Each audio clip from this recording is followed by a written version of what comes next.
पर जब जब दुनिया पर दुख पड़ा, और केवल दुनिया पर नहीं, देवताओं पर भी अगर दुख पड़ा, देवताओं पर भी अगर दुख का कहीं काल मंडराया, तो उस जगह पर मेरा महाकाल आकर खड़ा हुआ है। अगर कहीं दुख सामने आकर खड़ा भी हो गया, तो मेरा कालों का काल महाकाल वहां खड़ा हुआ है। मेरा काल अधिपति वहां खड़ा हुआ है। अगर कहीं दुख है, तो मेरा शंभु भी वहां, मेरा शंकर भी वहां पर खड़ा हुआ। महाराज, चंचुला देवी की आंख में आंसू भरे थे और भगवान शिव से निवेदन कर रही थी, भोले बाबा कुछ कृपा करिए, मेरे पति प्रेत योनि में पड़ा हुआ है और प्रेत योनि में पड़े हुए उस पति की मुझे मुक्ति चाहिए, मैं करूं क्या, ये आप बता दीजिए। मां जगतजननी ने मुझे जो कहा है, माता ने कहा कि शिव महापुराण की कथा करवा, पर मैं जब तुमरुका जी के पास में गई हूं, तो तुमरुका जी मुझसे कहते हैं कि तू वेदव्य है,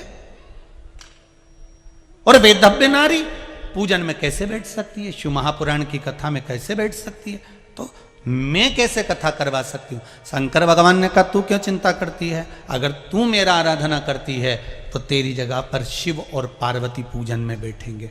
शिव महापुराण को ना कोई करवाने वाला है, ना कोई सुनने वाला है, और ना कोई बाँचने वाला है। शिव महापुराण को तो शंकर स्वयं बाँचते हैं, शंकर स्वयं करवाते हैं, और शंकर स्वयं श्रवण करते हैं। कोई दूसरा इसमें नहीं है, इनका कोई दूसरा नहीं कर रहा है।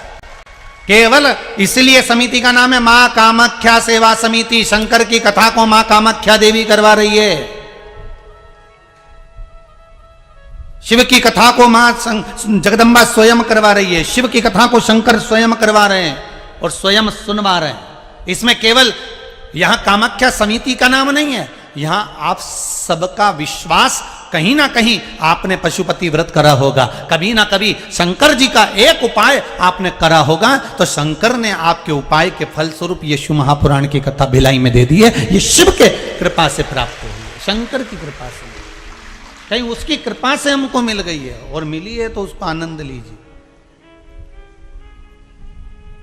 उस फल का सुख, उस आनंद का सुख हमें प्राप्त।